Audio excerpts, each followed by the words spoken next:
कैसे हैं guys. Welcome back to another show. आज मैं आपको दिखाने जा रहा हूँ एक एक्शन फिल्म जिसका नाम है अटैक ऑन टाइटन पार्ट 2। पिछले पार्ट में दिखाया गया कि इंसानियत बहुत बड़ी दीवारों के पीछे रह रही होती है और 100 साल से किसी भी टाइटन ने अटैक नहीं किया होता। फिर एक दिन सारी खुशियाँ ख़त्म हो जाती हैं क्योंकि एक कोलोसल टाइटन बाहरी दीवार को तोड़ देता है। इस वजह से बहुत से टाइटन्स अंदर आ जाते हैं और इंसानों को खाना शुरू कर देते हैं। फिर बचे हुए लोग इनर वॉल में चले जाते हैं, लेकिन वहाँ खुराक की कमी होने की वजह से कमांडर एक यूनिट को तैयार करता है जो कि आउटर वॉल वाले इलाके को दोबारा हासिल करेगी। एरन एक इंसानी वॉरियर था जो कि इन टाइटन से लड़ते अपने आप को कुर्बान कर देता है, लेकिन फिर बाद में वो खुद एक टाइटन फॉर्म में बदल जाता है। ये पता चलता है कि सालों पहले एरन के फादर ने टाइटन्स के ऊपर एक सीक्रेट एक्सपेरिमेंट किया था ताकि वो इंसानों को टाइटन बनाने वाला सीरम तैयार कर सके। उसने ये सीरम अपने छोटे बेटे एरन पर टेस्ट किया था, लेकिन अफसोस के मिलिट्री को उसके फादर के सीक्रेट एक्सपेरिमेंट का पता लग गया था। वो उनके घर आकर एरन के माँ बाप को ले गए थे और एरन तब एक सीक्रेट जगह पर छुपा हुआ था। फिर मौजूदा दिन में एरन बेहोशी से जागता है और उसे सोल्जर्स और कमांडर के सामने बांध के रखा गया होता है। कमांडर उसकी बॉडी के सीक्रेट के बारे में पूछताछ करता है, लेकिन एरन नहीं बता पाता कि वो कैसे एक टाइटन में बदल गया था। कमांडर कहता है कि एरन इंसानियत के लिए खतरा है और वो अपने आदमी को एरन को मारने का ऑर्डर करता है, लेकिन ये सोचते हुए कि एरन ने उनकी जिंदगियां बचाई थीं और वो बाहर टाइटन से उनके लिए लड़ा था।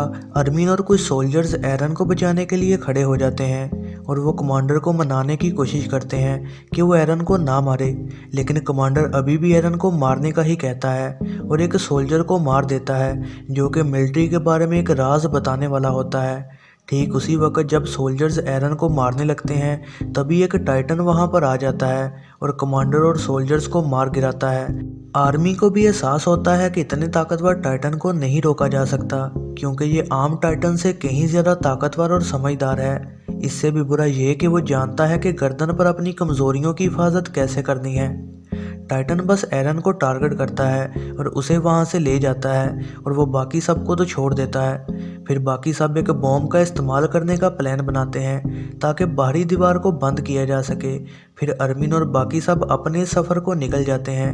दूसरी साइड एरन एक अजीबोगरीब बंकर में जागता है और वो इर्द गिर्द की चीज़ों से बहुत कंफ्यूज होता है। फिर शिकीशिमा आ जाता है और एक्सप्लेन करता है कि वही है जो उसे बचाकर यहाँ ले आया है। फिर शिकीशिमा एरन को टाइटन्स का बताता है कि कैसे वो 100 साल पहले यहाँ आए। हुआ ये था कि मिलिट्री इंसानी बॉडी पर एक वायरस का टेस्ट करती जा रही थी ताकि वो एक सुपर सोल्जर बना सकें, लेकिन ये तजर्बा नाकाम हो गया और कई इंसान टाइटन्स में बदल गए, जिसकी वजह से तमाम इंसानियत ख़त्म होने की कगार पर आ गई।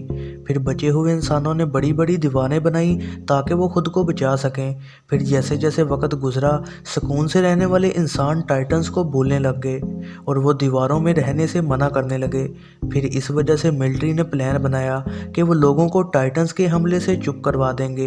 ये सच्चाई जानने के बाद एरन शिकीशिमा को ज्वाइन करने का फैसला करता है, जो कि करप्टेड मिलिट्री से लड़कर उसकी हुकूमत ख़त्म करने का प्लान करते हैं और उनके पास कई एडवांस हथियार भी होते हैं।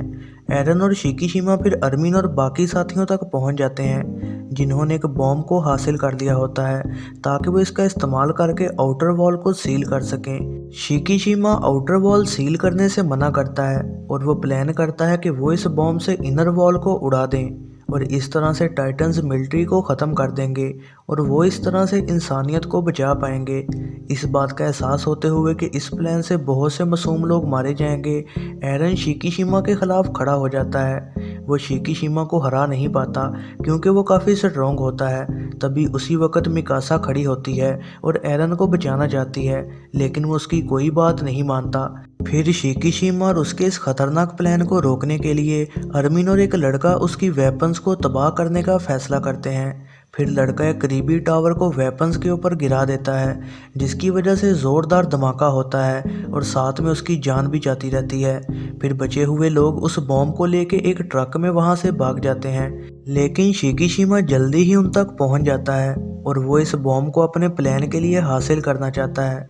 फिर सब शॉक हो जाते हैं जब वो अपने दिल पर खंजर मारता है और एक टाइटन में बदल जाता है, जो कि असल में वही टाइटन है जो पहले एरन को पकड़ कर ले गया था।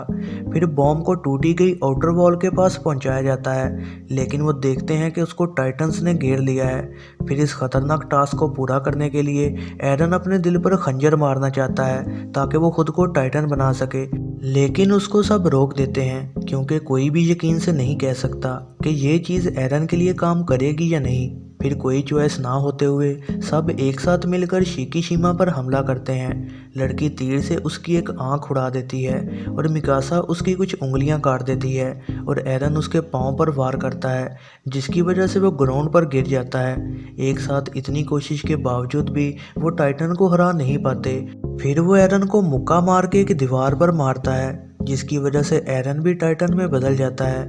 फिर वो शिकीशिमा के मुकाबले में खड़ा होता है, जो कि उस बॉम्ब को लेके यहाँ से जाना चाहता था। फिर दोनों टाइटन्स एक दूसरे के साथ लड़ना शुरू कर देते हैं। फिर एरन आखिरकार एक ब्लेड को शिकीशिमा की बॉडी में मारता है और उसे इस तरह से हरा देता है। इसके बाद टाइटन बना एरन बॉम्ब को लेके दीवार पर चढ़ जाता है और वो बाकी साथियों की मदद से बॉम्ब को एक जगह पर लगा देता है। एरन फिर दोबारा इंसान में बदल जाता है और अर्मिन बॉम्ब के फ्यूज को ऑन कर देता है। जब वो इस एरिया से बाहर भागने लगते हैं तो कमांडर वहां पर आ जाता है, जो कि अभी भी जिंदा होता है। वो चाहता है कि ग्रुप एरन को उसके हवाले करके इनर वॉल में लौट जाए, लेकिन वो ऐसा करने से मना कर देते हैं। फिर कमांडर अर्मिन की टांग में गोली मार देता है, लेकिन फिर उसे तीर बजते हैं और वो दीवार से नीचे गिर जाता है। लेकिन कुछ देर के बाद ग्रुप ये देखकर बहुत डर जाता है कि कमांडर ही असल में वो कोलोसल टाइटन है। ये वही टाइटन है जिसने दीवार को तोड़ा था और उसी ने जानबूझ के टाइटन्स को अंदर भेजा था ताकि वो लोगों को डरा सके। फिर ग्रुप उस कोलोसल टाइटन की गर्दन की तरफ हमला करने को जाते हैं ताकि वो उसकी कमजोरी पर हमला कर सकें, लेकिन इस दौरान उनका एक और साथी मारा जाता है। फिर एरन और मिकासा बहुत ज़्यादा खतरे में होते हैं। फिर एक लड़की आगे बढ़ती है और कोलोसल टाइटन पर मिसाइल के जरिए हमला करती है, जिसकी वजह से उसका चेहरा उड़ जाता है और वो दीवार के ऊपर गिरता है। लेकिन बॉम्ब जैसे प्लान किया गया था वैसे नहीं चल पाता, तो मिकासा फिर से बॉम्ब को चलाने की कोशिश करती है, लेकिन तभी शिकीशिमा वहां पर आ जाता है, जो कि जिंदा होता है। शिकीशिमा पहले उनकी इस मेहनत का मजाक उड़ाता है, लेकिन फिर वो उन सब की मदद करने का सोचता है। इसी दौरान एरन कोलोसल टाइटन के खोल को तोड़ने की कोशिश कर रहा होता है, लेकिन उसे वो जल्द ही पकड़ लेता है इससे पहले कि वो कुछ कर पाता। लेकिन तभी उसी वक्त टाइटन बना शिकीशिमा बॉम्ब को टॉप पर लेकर जाता है और इस बॉम्ब को कोलोसल टाइटन के मुंह में डाल देता है। इस बॉम्ब की वजह से वो कोलोसल टाइटन तबाह हो जाता है, लेकिन साथ में शिकीशिमा भी मर जाता है। ये बॉम्ब का धमाका टूटी हुई आउटर वॉल को भी सील कर देता है और मिकासा एरन को गिरने से बचा लेती है और उसे दीवार के ऊपर लेके जाती है, जहाँ पर वो पहली बार दूर से उस समुंदर को देखते हैं। वो आखिरकार सुकून में होते हैं और एक दूसरे को देख के स्माइल कर रहे होते हैं, ये सोचते हुए कि वो अब सुकून से ज़िंदगी गुजार सकेंगे। लेकिन वो नहीं जानते कि मिलिट्री उन्हें कैमरे से देख रही थी और वो दोबारा कंट्रोल हासिल करने को एक ख़तरनाक प्लान को तैयार कर रही है। यह है ज़रनाब मूवीज़ रिव्यू। वीडियो पसंद आई हो तो लाइक ज़रूर कीजिएगा और ऐसी ही नई वीडियोज़ के लिए चैनल को सब्सक्राइब और बेल नोटिफिकेशन को ऑन करना ना भूलिएगा।